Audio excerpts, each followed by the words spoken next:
Hello, welcome to day 6, and it is now 4:45 and I picked the camera up. I had a few jobs to do this morning before I went up to Castle Howard around the house. I'm not going to film those. Do you really want to see me picking up a vacuum cleaner, making a bed, preparing my lunch? Anyhow, I'm in the woods now walking the girls, and finally it's cooled down a little bit and it is spotting with rain. And you know something, I don't know about you guys, but I love summer rain. Quick apology before I go any further if I'm wobbling the camera. I've got the camera held out ahead of me and I'm trying to look at the green light, not myself. Anyhow, so yes, it is, we've got like misty mizzly rain, and I thought, blow it, I'm actually going to go out and I'm going to let myself get wet. And look, this is what I'm wearing. I've got an Ogden cami and I've got a moss skirt on. Moss skirts by Grain Line Studios. So I've been to Castle Howard and it's been a full-on day. The house was so ultra busy, and we finished off with about 70 Chinese visitors, and we were on backpack duty and water bottle duty because in English stately homes, public houses like this, obviously there's no drinking and backpacks have to be on the front. They ask them to turn them from the back to the front so that they don't hit anything. So I felt as if I was a real school mom. But this morning I was in a room and this lady came up to me and went, "You're running so-and-so, aren't you?" And I was like, someone's recognised me. Have a look at this. It's beautiful. I'm doing a shift and Elaine's recognised me. Hi, Judi. Hello. Love you. Love you. It's lovely Love to you see lots. Love Well, you you. know I'm here, but you knew I was going to be here today. No, well, I was hoping. I really was. Oh, well, you if you've seen Daily So's, day 5, it does say I'm going to be here. Did it? It did. All right. I was too busy watching you, sort of doing things with the The T-shirt's okay, it's too big. Yes, I know It's that. too big. Yes, I followed, and I'm thinking that's way too big, Judi. It's way too big. It's way too big. Yeah, right. So a huge thank you to Elaine and her lovely husband. Thank you for stopping and speaking. It means so very, very much. It's the comments, the likes, the views. It makes everything worthwhile. It to show that you like what I'm doing, you appreciate what I'm doing. And that makes it worthwhile. It makes me want to do it. And I've come home to 15 beautiful comments on yesterday's vlog. 15. I don't even know if I'm going to get onto that zip tonight, because before I put the zip on, I have got to do the waistband, because now I am going off-piste with the instructions. But I can tell you this, the ric-rac is on. Don't know if I like the way I've stitched it on, but I'm going to leave it because I've done it. And somebody made a lovely comment about sizing. How did I get sizing so wrong on the Ashton? I don't know. I literally did make it to my size. Literally to my size. Which is why I'm going to twirl it next time. But please ask the questions away. We all make mistakes. That's life, isn't it? We learn. What's the saying? Every day's a school day. So I am going to stand still. I'll quickly turn the camera around so you can see the girls, and we're going to go off around the temple. Poppy, Maggie, come on back. Come on, sweetie pie. You need to get that lead on you. So we're actually going to go up here and around the old school. So there we are. Let's go. Well, oops. So this dog walk is not quite going according to plan. They're both on the lead. We've managed to get a little bit of off-leading on one side, but we have an issue. I'll show you that issue in a minute. But we always go on the lead on this bit, just in case our little visitors are in this field. Oh dear me. That means that the water in here is out of bounds. And the two little doggos have got to stay on the lead. It doesn't do them any harm to be on the lead, and this is the route that I like to run. Right, back from the walk, and I'm sat here on the laptop answering your comments. which I've already talked about and said how fantastic they are. And I've had a lovely question here from Deb Smith. Deb, this is for you. And I said to you in your response, it says, oh, that's a good one. I will answer it on day 6, ... doing it now. So here you are, Deb, just for you. I am a bit of a pin connoisseur. I like a sharp pin. So when I go like this, it really hurts. So I have got several pins. This is a, no, it's on here. I would say Bohin, B-O-H-I-N, Bohin pin cushion. Now this pin cushion is made with, I would say a wadding, so a polyester type wadding, and these are Bohin pins. Now I would double check, but I'm pretty certain Andrea at Beyond the Pink Door has got some Bohin pins. If not, I'm afraid I got mine from Atelier Brunette because it was before Andrea stocked them. The other pins that I've got that I like are the Clover ones. Now this is my Curry Bungalow, which is an Oregon-based company, pin cushion. It's really heavy and it has a magnet in the bottom, and it goes on the bottom of, on the top, on the bottom, on the top. It goes on here, and this is a thread catcher and pin cushion. So this goes on the side of my work surface and it holds that. It's really, really heavy. There's a bit of a magnet on there and a magnet on the top, and this pin cushion is full of bran. Now pin cushions should technically be full of bran, really tightly packed bran. This pin cushion I've had now since 2022, so it's 3 years old. It was given to me by a lovely lady called Susie, whom I met with Lorianne, and she bought myself one and she bought Lorianne one with the thread catcher and everything. And the company is Curry Bungalow. I will put the link below. I am not certain whether she ships to the UK. But if you're in the States and you've not come across Curry Bungalow, here you go. Anyhow, bran. Now the reason I know it's bran is because when I did my City and Guilds, the first thing we were told was to go home and make ourselves pin cushions full of bran. Bran will not blunt your pins. The worst thing you can have is a blunt pin. The other alternative is a magnetic pin cushion, and I do have a very nice magnetic pin cushion here. It's called Fired Twice Handmade, and my daughter bought it for me.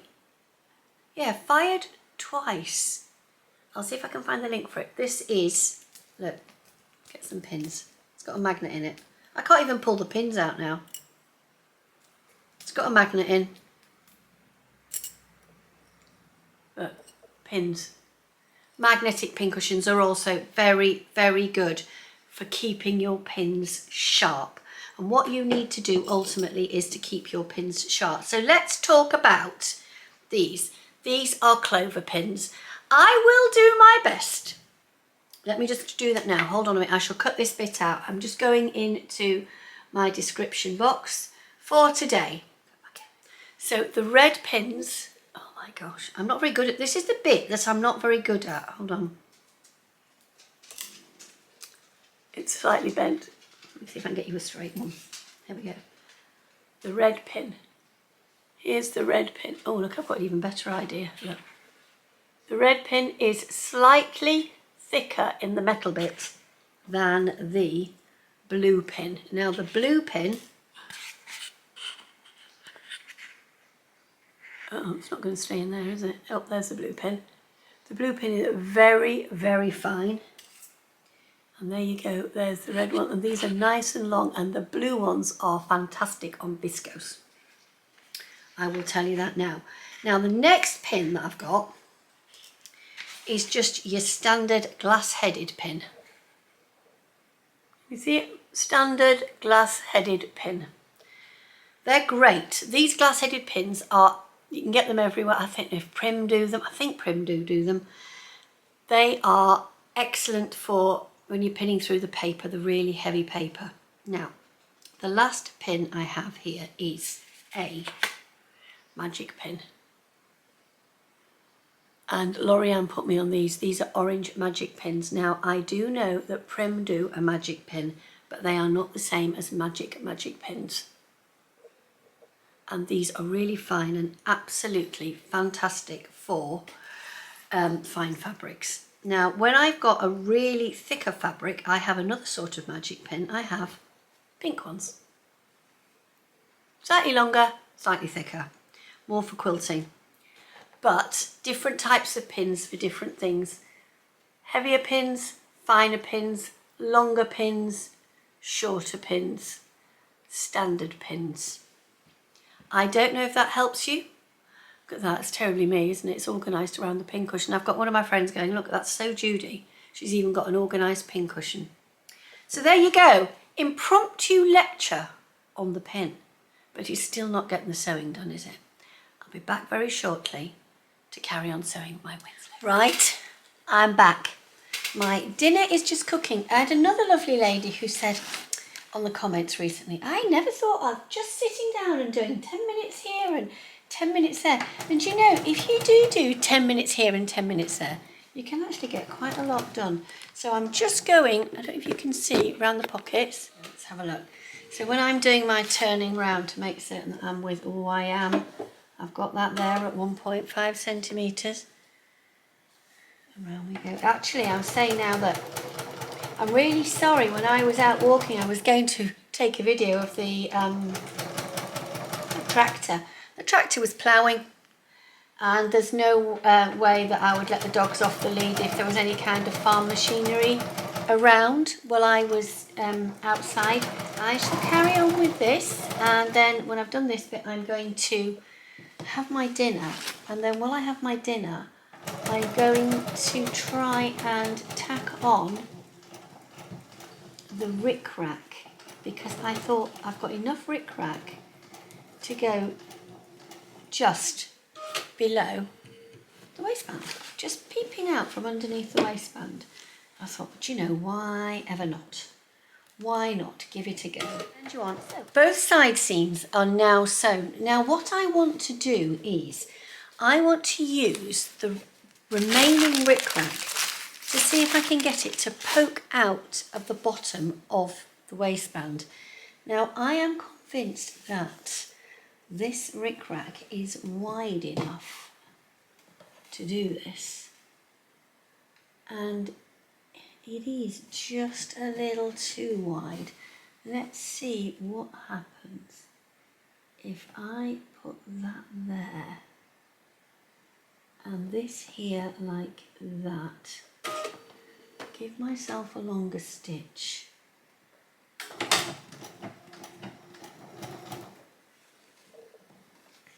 Now, this is going to be quite a tricky one. Yeah, I've got 2 marks that I'm following. I just want it to poke out a little bit. So, oh, wait a minute. Do you know, it's just gone dark the minute oh God, what have I done to it? The minute that I have turned it on to record, it's gone dark. So, what I have done is, I have now tacked on, what have I done on the back? That's better. That's better. I am machine tacking down the ric-rac at the waist. And then I'm going to go for getting the waistband on. And we always get to this point with waistbands that you have to do this stitching in the ditch. There'll be no zip today, folks. Sorry about that. If you were itching to see the zip's delayed. Until I get the waistband on, I can't put the zip on. And I'm really keeping you in suspense over this zip, aren't I? I am so sorry. I'm being very naughty. I'm holding you on my little strap. So let me show you what I've done here.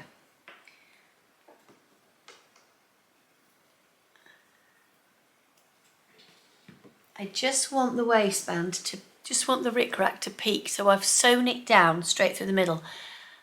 So there will be the whole bit of the, I'm hoping it'll go. So the where the machine basting line is, that white line, that's where the waistband will go. So let me show you, that is all that's left of my ric-rac. I had 4 meters of ric-rac. I've got the little bag here. The bag has now got the waistband in. Let me turn this through.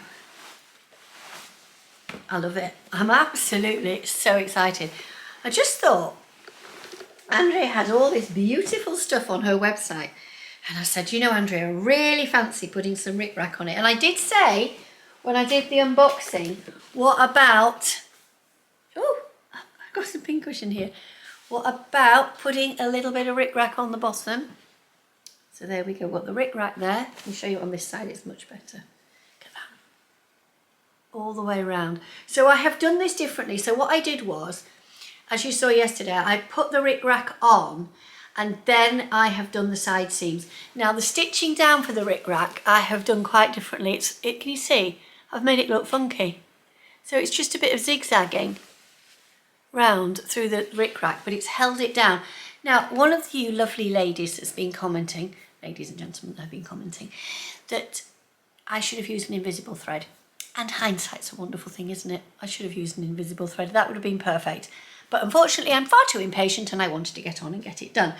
So, next job up is to turn over the edge of the waistband. So the unnotched edge of the waistband needs turning over by 1/2 inch, 1.3 centimetres. So off I go and try and work out how to do 1/2 inch on my metric hot hammer, which will not have 1.3. So I shall have to do a jolly good guess. So I'm going to do that and then I'm going to pin on the waistband. So I'll put the camera back down when I pin on the waistband. I will tell you now that it is 8:30 on a Tuesday evening. The sewing bee is on in half an hour. I'll be sewing during the sewing bee. Dear me, is that allowed? Right. So I'm now going to put the waistband on. Now the waistband, when you put it on, so it's back down there and it should turn round. All being well, this will work. So I'm still not going to tell you how I'm going to manage the zip. Grab my pins and we are pinning on the waistband. And this is what I think we can do tonight. And I'm hoping that tonight I can get the waistband on and turned through. And then tomorrow it will be the zip. Doesn't matter how many times your good plans and your good works go astray when a seam gets sewn down.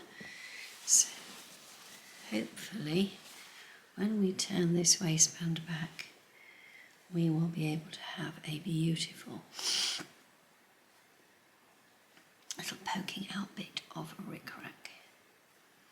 Now, obviously, when you fold the zip, this thing back, and you've got your... Yes, I have got no interfacing. I do not want interfacing on it. So, when I fold this back on... I think I need to sew it down, but the idea is that I will fold it back and I will have a little bit of ric-rac just pointing out there. But it might take a couple of goes to get it down because... You all know me, I'm a bit of a fusspot on these things, aren't I? And here we have it. Ta-da! That's across the front. Is that the front? Is that the front? Is that the front? Hold on a minute. There's the front. That's the front. That's lovely. So we've got... Oh my gosh, can you see? The legs and the top. Now then. Next job is to... Let me just turn the camera down. Goodness me, I seem to be cracking on like I'm going, everything's going mental here. So this needs turning back and then you need to sew down 1.5 centimetres. So I'm going to do this turning over bit here where you sew back down and then able to flip it back down, but I just need to be able to concentrate to do that. So I'm not going to film myself doing that, but I'll come back to you as soon as I've done it.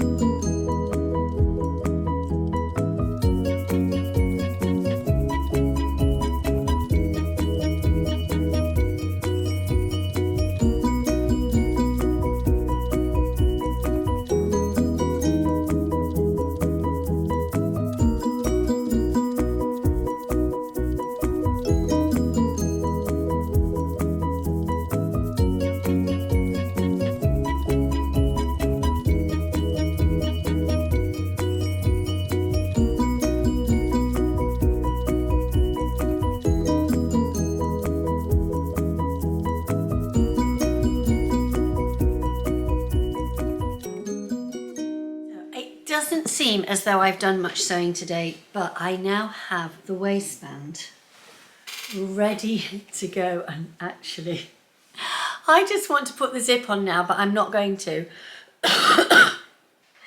because I need to edit and I need to watch the sewing bee and I need to do some hand sewing. So I have ironed the top of the waistband in place.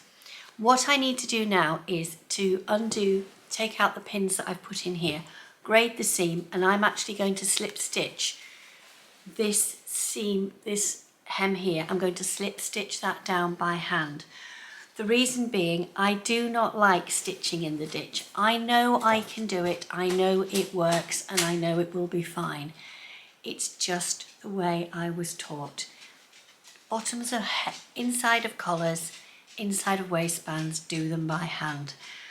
And it's so nice to do just a little bit of hand stitching, and then that leaves just one thing to do.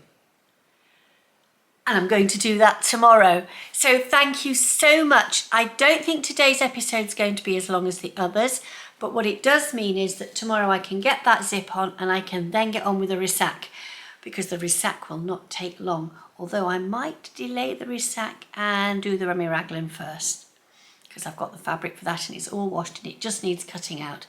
I might even do that tonight after the sewing bee, so it's all ready to go tomorrow. So thank you so very much for watching. Thank you for watching all of the episodes so far. I don't know if it's worth putting a playlist in. I could put a playlist in, but just go onto my channel and you will see all of the vlogs in this little series to date.